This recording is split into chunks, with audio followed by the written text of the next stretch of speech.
Kijiba yookiin soba jechuun faallaa wanta hojjetanii dhagahanii yookaan immoo dubbatanii dubbachuu.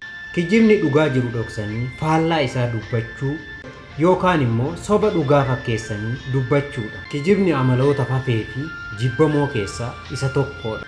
Namni kijibu akka nama fooliin badaan irraa xiraawutti yookaan irraa ajaa'utti namni hundi isa xireeffata, isa jibba. Hawaasa keessatti amanamummaan irraa mulqamuun nama kijibaa yookiin abbaa kijibaa ta'ee beekama. Kijibni wanta dhoowwamaa fi jibbamaadha. Garuu yeroo ammaa jaalatamaa fi bartee godhatamee jira. Namni hundi ni kijiba jennee nutis akka warra kijibdoota bakka deemnuu fi bakka teenyutti salphachuu hin qabnu. Namni wanta badaa irratti nama akkeessu nama sana waliin qiletti yookaan baditti tara.